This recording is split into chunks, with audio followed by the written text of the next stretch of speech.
Hebreus, capítulo de número 11. Vamos ler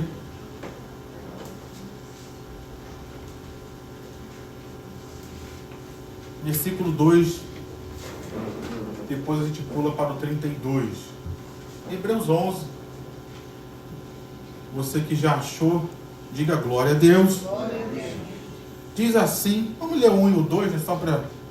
Diz assim, versículo 1. Ora, a fé é a certeza de coisas que se esperam, a convicção de fatos que não se veem. Pois pela fé, os antigos obtiveram bom testemunho. Pula para o versículo 32 agora. Aí o autor, né, lista diversos heróis da fé. E no versículo 32 ele diz: e que mais direi? Certamente me faltará o tempo necessário para falar. Aí ele cita outros: Gideão, Baraque, Sansão, Jefté, Davi, Samuel, os profetas, os quais por meio da fé conquistaram reinos, praticaram a justiça, obtiveram promessas, fecharam a boca de leões, extinguiram a violência do fogo, escaparam de ser mortos à espada, da fraqueza tiraram forças, fizeram-se poderosos na guerra, puseram em fuga exércitos estrangeiros. Amém? Vamos orar? Pai querido, a Tua palavra foi lida e nessa noite nós te pedimos que o Senhor venha falar conosco, Deus. Que essa palavra produza bênçãos, que essa palavra produza milagres, que essa palavra produza vida em nossas vidas, ó Pai amado. Na autoridade do Teu nome, repreendemos toda e qualquer perturbação, todo e qualquer espírito contrário. Ó Pai, que no nome de Jesus, toda resistência à pregação da Tua palavra, que caia por terra nessa hora, que a Tua palavra seja pregada com total liberdade, Deus, para que alcance os nossos corações e cumpra o Teu propósito nesta noite. É o que nós oramos e te agradecemos em nome de Jesus. Amém e amém.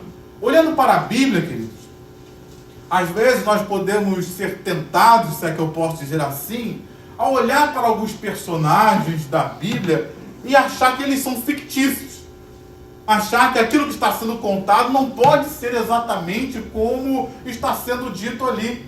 Eu me lembro, quando eu tinha me convertido, alguns amigos meus olhavam para mim e diziam: Rafael, tu não acredita que aquilo que está acontecendo, que está escrito ali, que foi assim mesmo, né? Tu não acredita que o mar vermelho se abriu. Não acredita que Jonas foi engolido por um peixe, não, né? E a gente olha essas situações da Bíblia e às vezes parece que aquelas pessoas que estão ali são fictícias. Ou que aquilo que está escrito ali, aquelas pessoas eram diferentes de nós. Eram feitas de um material diferente de nós. Eram feitas, não eram seres humanos como nós somos, de carne e osso. Parece que eles eram carne e osso e óleo ungido. Parece que eles eram de carne e osso e um material especial. Uma outra tentação que às vezes a gente tem, uma outro combate que às vezes a gente tem com relação aos personagens bíblicos, é que às vezes somos tentados a achar que eles tinham virtudes especiais, características especiais, dons especiais, e que por isso eles fizeram tudo aquilo que fizeram.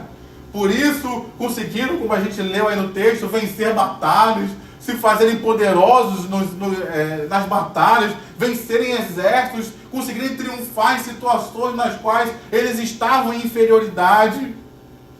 Mas a verdade é que nenhuma coisa nem outra são verdade.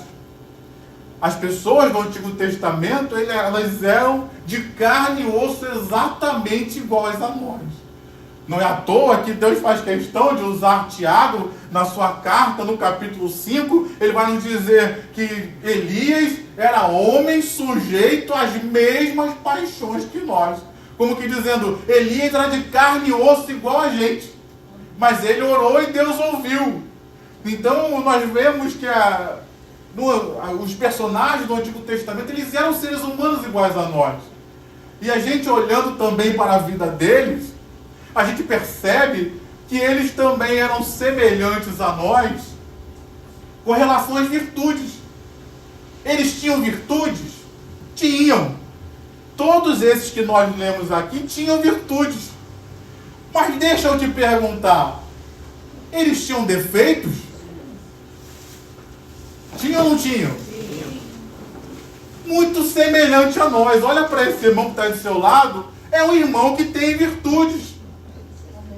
Talvez, como o pastor Roberto falou até de manhã, talvez algumas virtudes, algumas qualidades estejam nele que ele ainda nem saiba. Deus já sabe, porque Deus as colocou, mas talvez ele ainda nem sabe, talvez ainda não esteja nem tão nítido a nós as virtudes e qualidades que ele tenha, mas ele tem qualidades. Amém.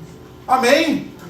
Você tem qualidades, eu tenho qualidades, nós temos qualidades. Agora que ninguém nos ouça. Tranca aí a porta, Diogo, para que ninguém ouça lá de fora. Nós temos defeitos, queridos. Temos fraquezas. Temos debilidades. Temos algumas coisas em nossas vidas que precisam ser tratadas e curadas e restauradas.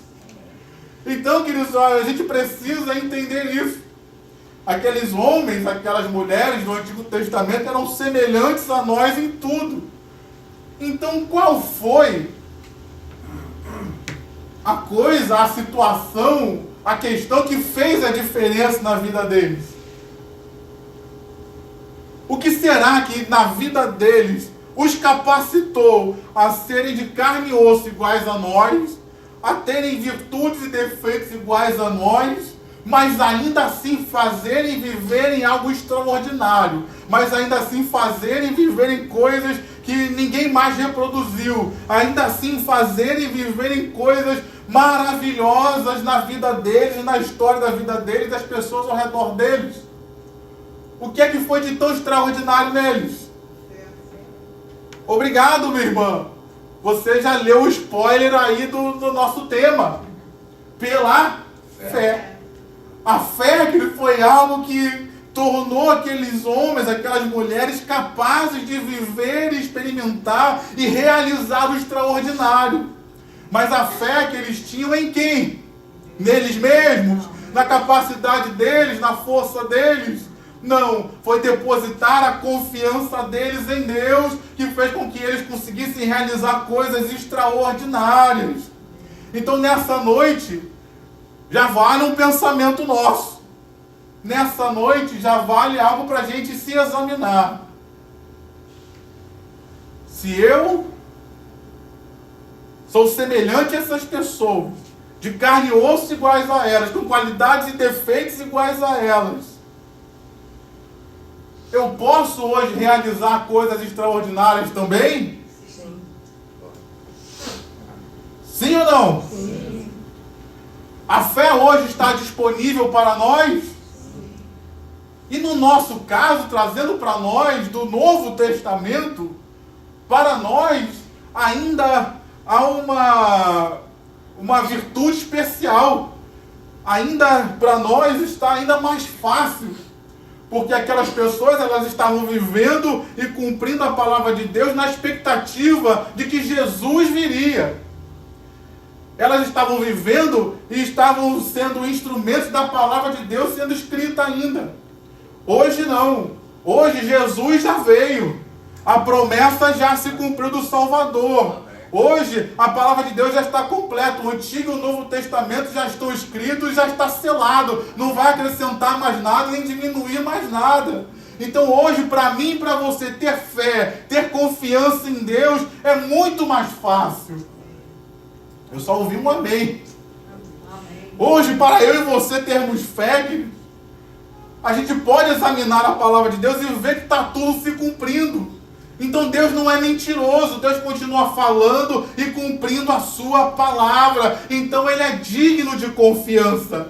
Se Ele falou para mim, se Ele falou para você, Ele vai cumprir a sua palavra. Se Ele falou que iria usar os seres humanos, Ele vai usar a mim e a você. Amém, meu irmão? Amém, minha irmã? Então nessa noite, vale uma pergunta. Se essas pessoas eram semelhantes a mim e a fé está disponível, será que eu posso hoje ser instrumento de milagres? Será que eu posso hoje viver algo extraordinário da parte de Deus? Será que hoje um milagre pode acontecer na minha vida e através da minha vida, a gente precisa aqui de crer. Tem uma frase interessante que diz que Deus faz uma obra perfeita e maravilhosa através de homens imperfeitos e comuns. Não precisa ser um homem especial, não. Só precisa ser um homem que creia. Não precisa ser uma mulher especial, não. Só precisa ser uma mulher que creia. Se nós cremos em Deus, algo extraordinário pode acontecer. Se nós cremos em Deus, Ele pode nos usar para fazer uma obra maravilhosa. Amém? E o que é fé, queridos? Só para a gente reforçar aquilo que já foi falado, fé é você colocar a sua confiança em Deus. E somente em Deus. Isso é a fé genuína, é a fé bíblica. Você confiar em Deus e que Deus vai cumprir aquilo que Ele falou. Então, uma certeza que há nos nossos corações com relação a Deus e a sua palavra. Deus é digno de confiança e a sua palavra ela é digna de confiança, porque todos aqueles que tentaram se levantar contra Deus, todos aqueles que tentaram desacreditar a sua palavra, eles examinaram a palavra e não encontraram nenhum erro, porque tudo aquilo que está aqui é perfeito e tudo aquilo tem se cumprido e vai continuar se cumprindo, porque Deus é fiel e Ele é fiel à sua palavra. Uma irmã ainda falou hoje para mim, tudo passa, meu irmão, mas a palavra de Deus permanece, porque ela é digna de confiança. Quantos aí têm tentado, queridos, desacreditar a palavra de Deus? Quantos têm tentado desacreditar aquilo que está escrito, distorcer aquilo que está escrito? Mas todos aqueles que se debruçaram para tentar desacreditar a palavra, duas coisas aconteceram. A primeira, se debruçaram tanto na palavra, estudaram tanto a palavra, para buscar algum erro na palavra, mas não encontraram. Encontraram erros em quem? Neles mesmos. E ao serem deparados com a palavra e confrontados com a palavra e encontraram seus próprios erros, o que eles fizeram? Se converteram e se renderam ao Senhor, entendendo que Jesus é Deus, entendendo que a palavra é verdade. E assim nós temos diversos testemunhos, eu não vou citar aqui, mas diversas pessoas que assim fizeram. Mas infelizmente, tem um outro lado também. Pessoas que se debruçaram na palavra, mas continuaram com seus corações endurecidos.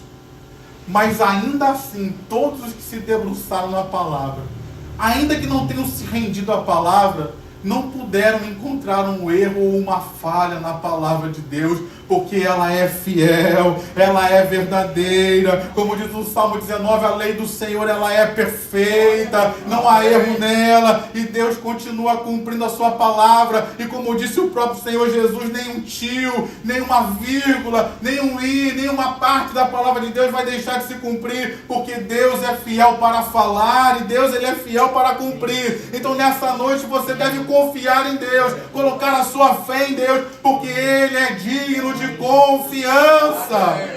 Diga amém. Então nessa hora, meu irmão, eu queria olhar para alguns personagens que nós olhamos nesse trecho de Hebreus capítulo 11 e olhar para a nossa vida, examinar a nossa vida. O versículos 5 e 6 falam da história de Enoque. Se você quiser ler, está aí. Diz, pela fé Enoque foi levado a fim de não passar pela morte. Ele foi arrebatado aos céus direto. Não passou pela morte. Isso está em Gênesis 5, depois se você quiser ler. Não foi achado porque Deus o havia levado. Pois antes de ser levado, obteve testemunho de que havia agradado a Deus. De fato, sem fé é impossível agradar a Deus, porque é necessário que aquele que se aproxima de Deus creia que Ele existe e que recompensa os que o buscam. Então aqui nós já vemos algo que parece simples, mas que aos nossos olhos é um milagre.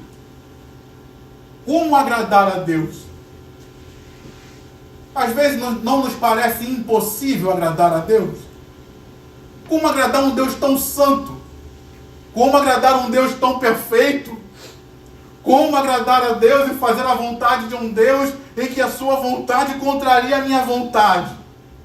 Como viver? Enoque viveu nesse mundo, querido, que nós vivemos. Um mundo cheio de ambições, um mundo cheio de carnalidade, um mundo onde Satanás já estava agindo, e mesmo nesse mundo ele encontrou um testemunho de ter agradado a Deus. E não foram as pessoas que disseram que ele agradou a Deus, foi o próprio Deus que testemunhou acerca dele de que ele havia agradado a Deus. Como agradar a Deus nesse mundo, meu irmão?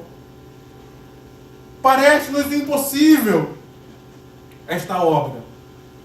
Mas a Bíblia me dá um segredo. Pela fé. Pela fé eu consigo agradar a Deus. Pela minha confiança no sacrifício de Jesus Cristo, eu consigo agradar a Deus. Pela minha confiança na palavra de Deus, eu consigo agradar a Deus. Pela minha confiança naquilo que Jesus conquistou por mim, de que fui justificado na cruz do Calvário pelos meus pecados, eu consigo agradar a Deus. Então nessa noite, talvez nós estejamos aqui confrontados. Eu tenho tentado agradar a Deus e não consigo. Eu tenho tentado agradar a Deus e acho que não tenho agradado. E Deus está dizendo para mim e para você, você precisa entender que para me agradar, você precisa primeiro colocar sua confiança em mim, crer em mim. Se assim você fizer, você vai me agradar. Deus não espera de seres humanos perfeitos, queridos. Às vezes a gente acha que para agradar a Deus a gente tem que ser perfeito. Não, para agradar a Deus a gente tem que confiar em Jesus. É pela fé que eu agrado. Porque se eu tentar agradar a Deus em ser perfeito e fazer tudo sempre certo, eu estou deixando de confiar na obra de Jesus para tentar confiar na força do meu braço, que é o que essa sociedade tem feito lá fora. Rejeitado a Deus, rejeitado a Cristo e tentando fazer a sua própria vontade, achando que forçar a sua vontade vai agradar a Deus. Não, meu irmão. Nós agradamos a Deus quando, apesar das nossas falhas, a gente confia de que Jesus é poderoso para perdoar os meus pecados. E nós agradamos a Deus quando eu confio na obra de Jesus Cristo, que veio para me reconciliar com Deus. Então não é pela minha força, não é pela minha perfeição, não é pela minha capacidade, não é porque eu sou bonzinho, mas é porque eu coloquei a minha confiança totalmente no meu Salvador, Jesus Cristo. E Ele é Ele que me abençoa, Ele que me justifica e Ele que me aproxima de Deus, me reconcilia com Deus. Então nessa noite, será que eu tenho agradado a Deus? Talvez eu precise corrigir o meu comportamento, a minha fé, a minha ideia de que para agradar a Deus eu tenho que ser o perfeitinho da igreja. Não, meu irmão. Todos nós estamos em obras. Buscamos fazer a vontade de Deus? Sim. Mas para agradar a Deus, eu preciso, pela fé, agradá-lo. E não buscar uma perfeição que não existe. Um outro personagem que está aí no texto, se você quiser acompanhar, é Noé. O versículo 7 diz que pela fé, Noé, divinamente instruído a respeito de acontecimentos que ainda não se viam, que era a chuva, o dilúvio, e sendo temente a Deus, construiu uma arca para a salvação de sua família. Aqui nós vemos então que Noé, pela fé que ele tinha, ele abençoou a sua casa. Pela fé que ele tinha, ele trouxe um livramento e um escape para toda a sua família. E uma vez eu escutei isso de um pastor e achei muito interessante, porque na Bíblia não são muitas pessoas que venceram em todas as áreas.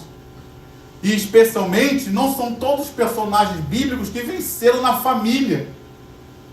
Noé foi um homem de Deus que pela fé ele conseguiu ser um canal de bênção dentro da sua própria casa, para que houvesse um livramento e um escape para a sua família. Então nessa noite, às vezes, quem quer ser uma bênção dentro de casa? Amém. Só 2 ou 3 querem, o resto quer mais do que a família pereça no dilúvio. Tomara que todos eles morram. Noé, quer dizer, quis ser uma bênção dentro da sua própria casa. conseguiu isso não foi na força do seu braço. Mas ele conseguiu isso porque ele colocou a sua confiança em Deus. Então nessa noite você quer ser uma bênção dentro da sua casa, você quer ser uma bênção para a sua esposa, para o seu marido, para os seus filhos, você quer ser uma bênção para a sua descendência. Coloque a sua confiança em Deus, meu irmão, porque com a sua confiança em Deus você vai ser divinamente instruído acerca de coisas que ainda não se veem, mas que Deus já vai te preparar para quando elas chegarem, você está pronto, meu irmão, e ser uma bênção na sua casa.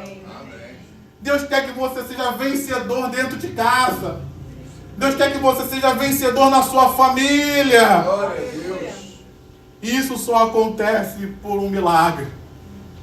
Isso só acontece quando a gente coloca a nossa confiança em Deus. Na força do nosso braço, a nossa família não muda.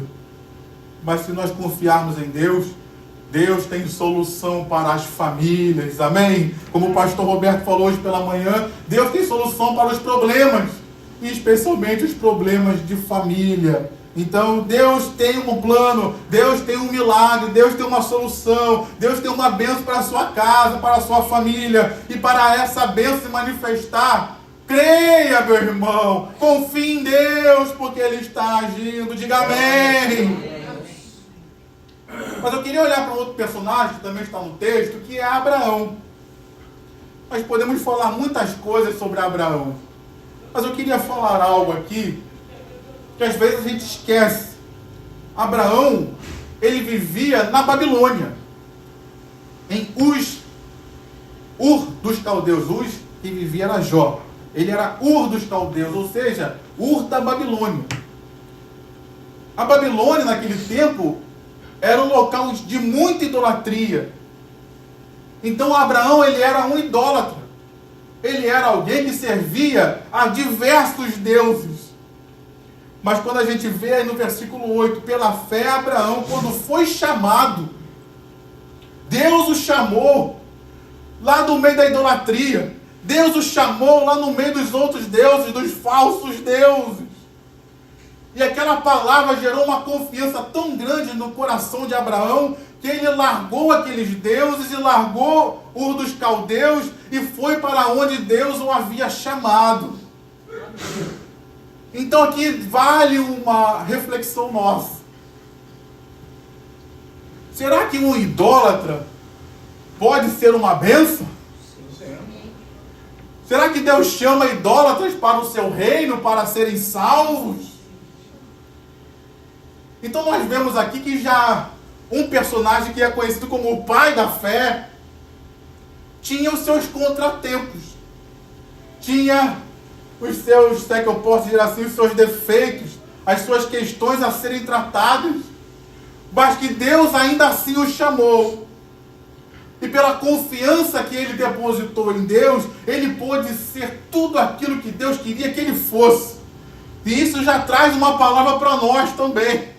Talvez você possa estar no meio de uma idolatria. Talvez você tenha vindo da idolatria, como veio Abraão. E você pensa, será que tem esperança para mim? Será que tem saída para mim? Eu vou ser um crente menor. Não, meu irmão. Ainda que nós tenhamos vindo de caminhos escusos, ainda que nós tenhamos vindo de outras religiões, no reino de Deus, Deus pode nos abençoar. No reino de Deus, Ele pode cumprir propósito com as nossas vidas. E no reino de Deus, nós podemos ser abençoados e ainda ser uma bênção para outras pessoas.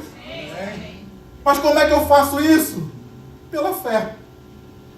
Deixando para trás, como fez Abraão, a idolatria, deixando para trás a Babilônia e avançando pela confiança que nós temos no chamado de Deus nas nossas vidas. Será que hoje existe alguma coisa que eu preciso deixar para trás? Deus está me chamando. Deus está te chamando. Você pode ajudar aí a mim a pregar e dizer para o teu irmão, Deus está te chamando nessa noite, meu irmão. Creia na palavra dEle. Mas será que tem alguma coisa que eu preciso deixar para trás? Será que tem alguma Ur dos caldeus que eu preciso esquecer?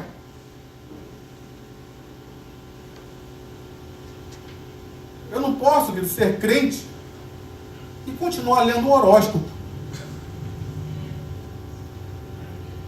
Crente astrólogo, meu irmão, não existe. Ou você crê na palavra de Deus e confia em Deus, ou você confia nas estrelas. Tem crente que lê horóscopo ainda hoje? Ah, não acredito não, mas vou ler só de curiosidade. Meu irmão, não faça isso. Porque isso é veneno para a sua alma. Se eu sei que veneno mata, eu não vou tomar veneno só para saber se mata mesmo. Não, se ele é veneno, deixa para lá.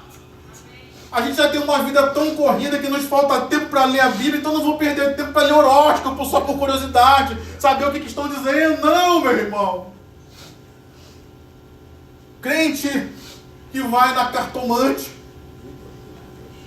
Crente que acredita em crendices. E às vezes a gente quer trazer para o meio evangélico essas práticas. Quando a gente era do mundo, a gente ia na cartomante, a gente ia na vidente. E infelizmente hoje muitos cristãos têm feito do dom de profecia algo também para direcionar as suas vidas. E aí não toma decisão nenhuma sem que fale com alguém, que alguém tem que profetizar para ela. Isso a gente está tentando trazer aquelas práticas erradas para dentro da igreja. E essas práticas precisam ser abandonadas, queridos. Eu preciso abandonar ídolos. E os ídolos precisam ser deixados não só do lado de fora. Os principais ídolos a serem retirados são os ídolos que estão do lado de dentro. Não adianta eu destruir uma imagem de um santo, que representa alguém a quem eu me prostrava, se eu continuo com a idolatria dentro do meu coração. A Bíblia fala de uma idolatria que havia em Israel e que durou por anos. Quando o povo havia pecado, e aí Deus enviou serpentes no deserto e começou a matar uma porção de gente. E aí Moisés clamou ao Senhor e Deus falou: faz uma serpente de bronze. Quem mandou fazer a serpente? Foi Deus. Faz uma serpente de bronze. Então Deus mandou. Aquele que for picado pela cobra e olhar para a serpente não vai morrer. E ali houve um grande livramento em Israel, porque isso aconteceu. As pessoas continuavam sendo picadas, mas ao olharem para a serpente de bronze, que representava Cristo, as pessoas receberam livramento e não morriam. As serpentes depois desapareceram, tomaram o rumo delas, sei lá. E o que Israel fez? Pegou aquela serpente, guardou e ficou idolatrando aquilo. E isso ficou perdurando por anos. Morreu Moisés, veio Josué, veio o período dos juízes, veio o período dos reis, e no finalzinho do período dos reis, lá em Josias, é que Josias descobriu que aquilo estava sendo guardado, estava sendo adorado por Israel, e aí que ele se desfez daquilo dali. Então é uma idolatria que não adianta só ser tirada do lado de fora. É uma idolatria que às vezes precisa sair dos nossos corações. Abraão deixou tudo para trás. A idolatria, os outros deuses, a confiança que ele colocava em outras coisas, ele deixou tudo para trás e se apegou a Deus e somente a Deus. E essa é a fé verdadeira. Então nessa noite Deus está nos confrontando. Será que a minha confiança está em Deus e somente em Deus? Como disse o Senhor Jesus, amarás ao Senhor teu Deus com a metade do seu coração, com a metade do seu entendimento. É isso que está escrito lá? Amarás o Senhor teu Deus de todo o teu coração, de toda a tua alma, de todo o teu entendimento. Ele faz questão de repetir o todo todas as vezes. De todo o teu coração, toda a tua alma, todo o entendimento e com todas as suas forças. Ou seja, é todo o nosso ser em confiança, em adoração, em amor e serviço ao nosso Deus. Então nessa noite, uma decisão precisa ser tomada. Vou deixar para trás o que para trás ficou. Vou deixar para trás a idolatria para viver um novo tempo de Deus na minha vida. Amém? Olhando para outro personagem, que foi Sara, que está no versículo 11, diz assim: pela fé também a própria Sara, apesar de não poder ter filhos, preste atenção na palavra, na expressão, né? Não poder ter filhos, e já ser idosa, ela não tinha poder, mas ela recebeu o poder para ser mãe, pois considerou fiel aquele que lhe havia feito a promessa. Sara, a gente sabe que está aqui na galeria dos heróis da fé, das heroínas da fé, mas muitas vezes ela duvidou. Mas pela fé, pela confiança dela em Deus, ela conseguiu vencer a dúvida e a impossibilidade que estava como barreira diante dela. Ela não tinha poder, mas pela confiança em Deus, ela recebeu o poder. Ela pôde. Nessa noite, meu irmão, talvez muitos de nós estamos aqui na casa de Deus, ouvindo uma palavra como essa, mas a gente está cheio de dúvida. Talvez a gente está aqui num culto como esse, de fé, falando de esperança, falando de Deus, e a gente está aqui, será mesmo? Será que tudo isso que ele está falando ali é verdade? E olhando para esse texto, nós vemos que Deus ainda assim, Ele entende as nossas dúvidas e Ele não desiste de nós. E Ele caminha conosco até que a nossa fé seja edificada e fortalecida. E foi o que Ele fez com Sara. Sara duvidou? Duvidou. Mas Deus desistiu dela? Não. Continuou caminhando, continuou preparando, continuou trabalhando no coração dela até que ela teve fé para vencer o impossível. E nessa noite não é diferente. Talvez hoje você esteja cheio de dúvidas. E esse é mais um domingo que você está na casa de Deus. Esse é mais um domingo que Deus está investindo em você. Esse é mais um domingo que Ele está segurando a tua mão dizendo: eu não desisti de você. Você pode estar cheio de dúvida, mas é mais uma vez que você está ouvindo a palavra. E é mais uma vez que a tua fé está sendo fortificada e edificada. E você está aprendendo a confiar em mim. Porque a impossibilidade que está diante da sua vida, ela vai cair por terra. Muitos podem estar dizendo: você não pode. Mas eu, o Senhor, estou dizendo: eu vou te dar poder para você conseguir vencer a impossibilidade e tornar possível o seu milagre. Glória a Deus. Então pode haver dúvidas, meu irmão. Pode. Deus trata com elas quando a gente decide confiar nele e somente nele. Mas um outro personagem que está no texto, que é Isaac. Isaac, você conhece bem a história, ele foi filho de Abraão e de Sara, por um milagre, esse de Sara, que ela gerou.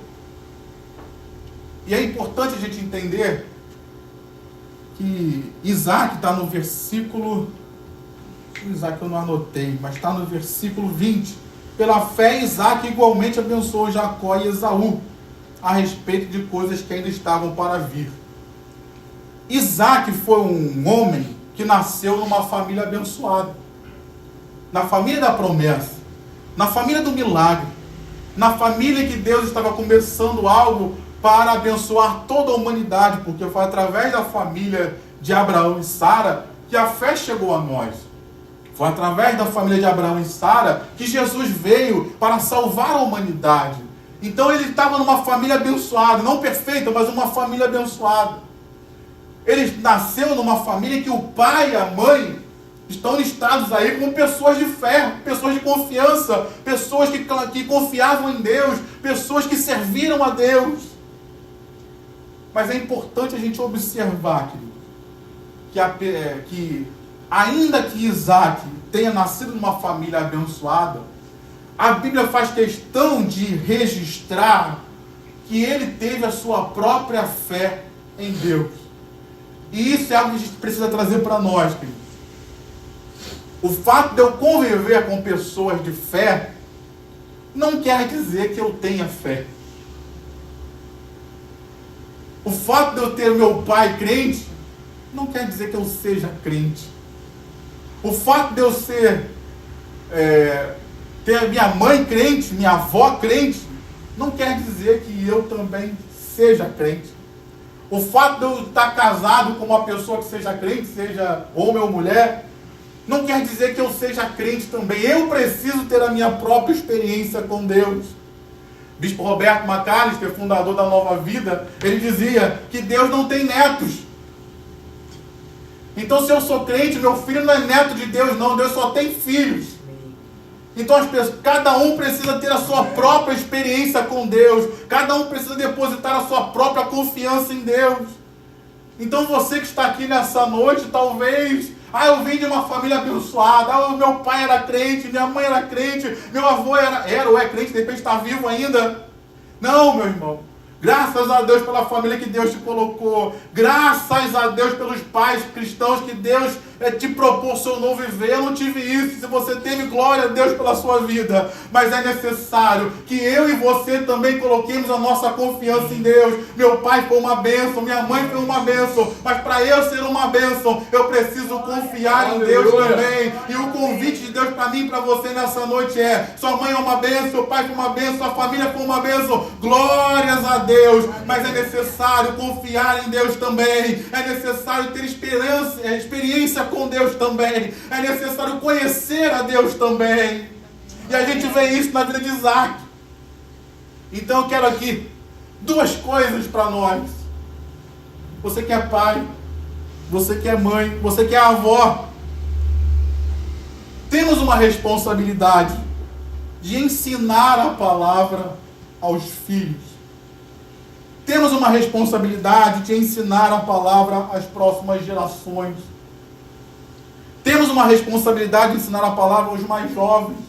Você que, não sou pai, não sou mãe, mas você é antigo na igreja. Temos uma responsabilidade de entregar o cajado, de passar a verdade do Evangelho para as gerações mais novas.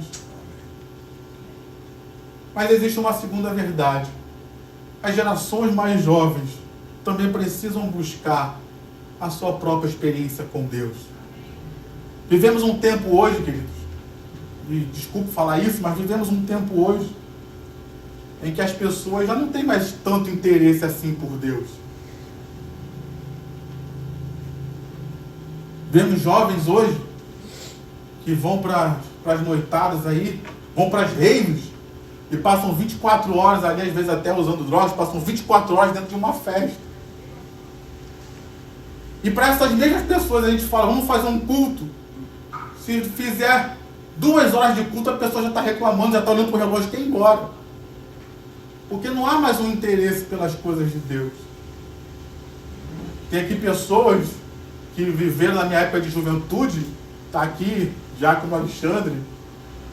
Nós ainda somos jovens, mas somos uns jovens mais antigos, né? Mas ainda jovens.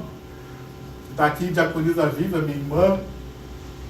Quantas vezes nos cultos de domingo à noite o culto acabava, o porteiro tinha que expulsar a gente da igreja, porque a gente queria orar, a gente queria...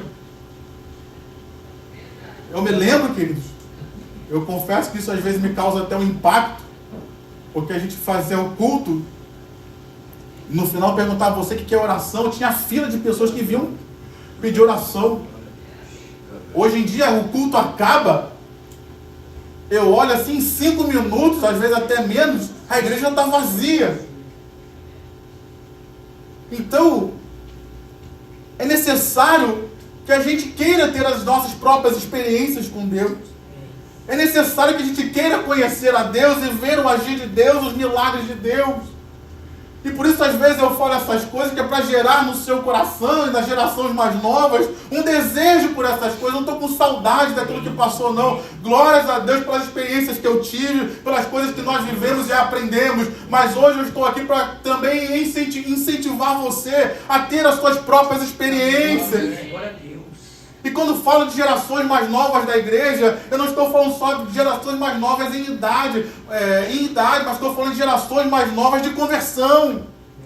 Porque não adianta eu ter 40 anos e só ter 6 meses de evangelho. Você é uma geração mais nova da igreja. Você é um novo convertido, está aprendendo.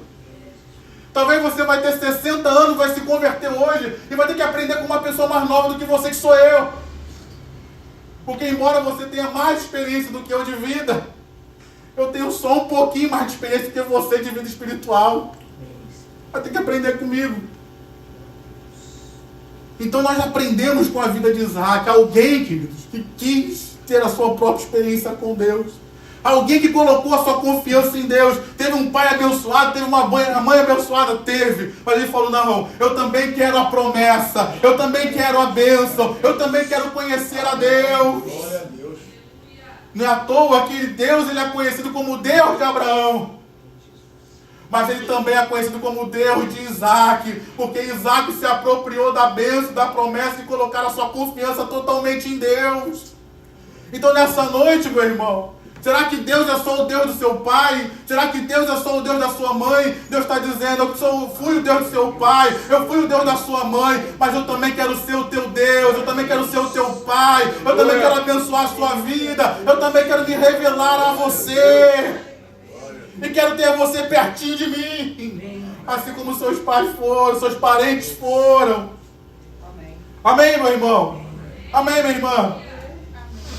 Deixa eu só falar de mais dois. Jacó foi um homem que tinha muitas questões a serem tratadas. Talvez Jacó seria aquela pessoa que todos olhassem, não, esse aí não, pô. Esse aí dá problema. Esse aí não tem esperança para ele. E é interessante o texto de Hebreus não colocar o nome que Deus deu a ele depois de Israel, mas colocou Jacó. Como que querendo demonstrar todas as fragilidades dele. Mas ainda assim, meu irmão, talvez você olhe para a sua vida, não é para olhar para a vida do irmão nessa hora não, mas é olhar para a sua própria vida, talvez você olhe e pense, eu mesmo não tenho esperança em mim. Eu mesmo olho para a minha vida e acho que Deus não vai me usar, que Deus não me usa, que Deus... Eu tenho tantas coisas, eu tenho tantos erros, eu tenho tantas coisas a serem tratadas. Mas, meu irmão, a Bíblia me mostra que ainda que sejamos cheios de falhas, ainda que sejamos os mais defeituosos da nossa família, ainda que sejamos mais problemáticos do reino de Deus, se eu colocar a minha confiança em Deus, Deus ainda pode transformar Jacó em Israel. E nessa noite Deus está dizendo para mim e para você, você pode estar cheio de dificuldades, você pode ter tantas coisas a serem tratadas, mas se você resolver confiar em Deus, se você resolver pela fé, colocar o seu coração em Deus, Deus ainda pode transformar esse Jacó aí em Israel e fazer de você uma bênção. Você crê nisso, meu irmão? Mas você crê nisso para a sua vida? Porque às vezes a gente crê isso para a vida dos outros. Ah, Deus transformou Jacó, mas Jacó, para mim não. Deus está dizendo para você hoje. Bota no seu peito e diga, Deus pode transformar esse Jacó aqui em Israel. Diga o seu nome, Deus pode transformar esse Rafael aqui.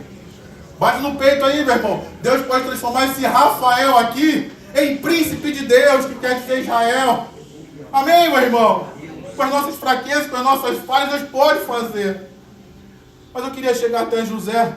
Os outros fica para uma outra oportunidade. Porque José, que está aí no versículo 22, traz uma lição muito importante para nós.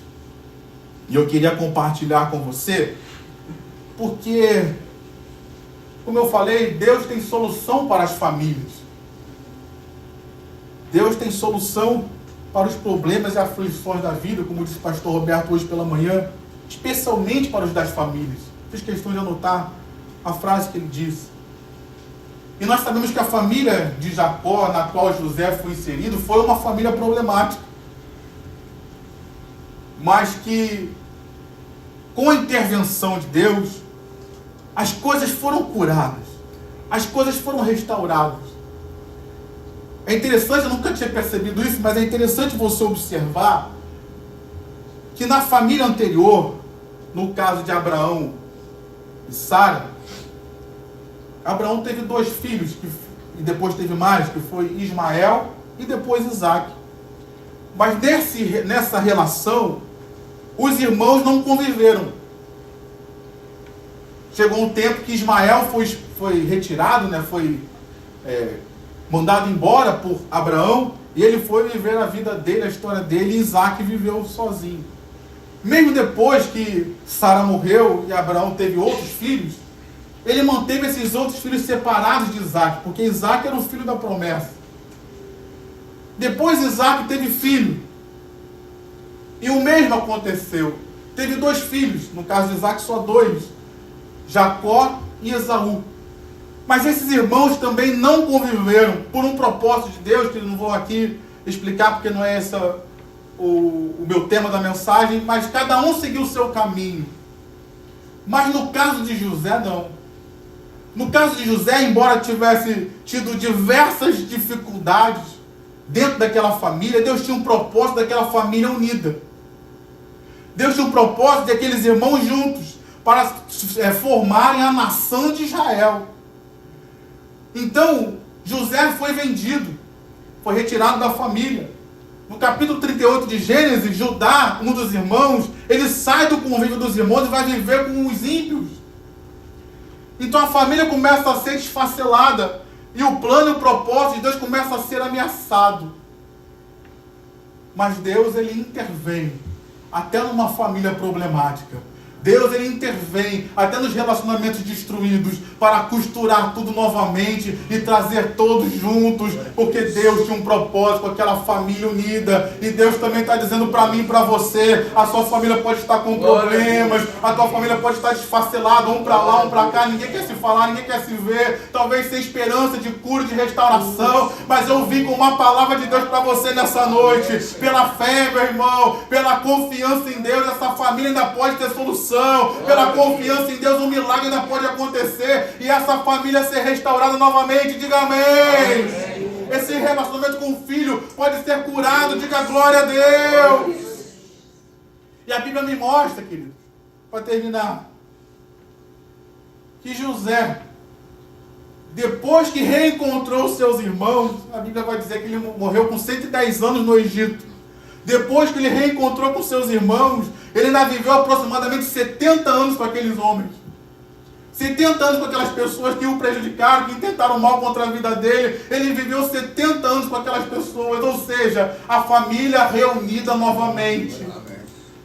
Houve uma tentativa de quebrar tudo, mas Deus restaurou, e o tempo de convivência de José com seus irmãos foi muito maior do que o tempo que ele ficou longe. Então nessa noite, será que Deus pode curar a minha família? Será que Deus pode curar os meus relacionamentos? Ah, mas me fizeram tão mal, pastor. Não vou duvidar daquilo que fizeram contra você, do quanto você sofreu. Mas eu quero que você também não duvide daquilo que Deus pode fazer na sua vida, daquilo que Deus pode fazer na sua família. Deus pode curar o meu coração com relação àquilo que fizeram contra mim. Deus pode curar o meu coração com relação àquilo que eu fiz contra as pessoas que eu até amava, mas fiz mal contra elas. Deus pode curar o meu coração com relação a isso?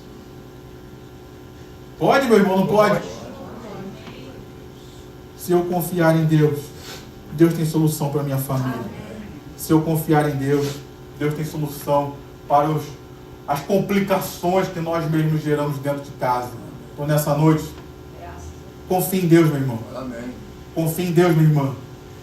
Porque não tem crente perfeito, mas tem crente que confia em Deus e Deus faz um milagre. Amém? Você pode aplaudir ao Senhor com o seu melhor.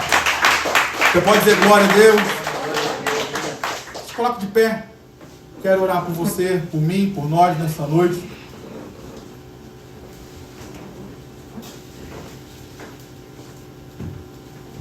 Feche seus olhos. Você que está aqui e de repente está nos visitando pela primeira vez, segunda vez. Você que está nos assistindo pela internet e quer entregar sua vida a Jesus. De repente você que está aqui e quer se reconciliar com Deus, estava afastado. E você quer se reconciliar com Deus nessa noite. Se tem alguém que quer entregar a sua vida a Jesus, se reconciliar com Deus, dê um sinal, levante sua mão. Se você que está aí na internet, dê um sinal, levante sua mão, coloque a mão no seu coração. Deus está vendo você para abençoar a sua vida. Amém? Feche seus olhos. Pai, nessa noite, nós estamos aqui reunidos na tua casa. E precisamos de ti, Senhor. Porque cada um de nós tem desafios, tem lutas, tem adversidades. E nós te pedimos, Pai, que o Senhor ministre nos nossos corações, Pai. Temos tido uma batalha muito grande nesse tempo com relação à nossa fé. Temos sido combatidos com relação à incredulidade diariamente. Todos os dias somos confrontados a não crer na Tua palavra. Mas todos os dias o Senhor também nos assiste dizendo: confie em mim, porque eu sou digno de confiança. Então nessa hora, Pai, o Senhor tem falado conosco de fé desde o início desse culto. Fortalece a nossa fé, Pai. Joga por terra nessa hora, na autoridade do nome de Jesus, eu repreendo todo espírito de incredulidade, todo espírito de medo. A Tua palavra nos diz que o Senhor não nos deu espírito de medo. Então que caia por terra todo espírito de medo, Pai.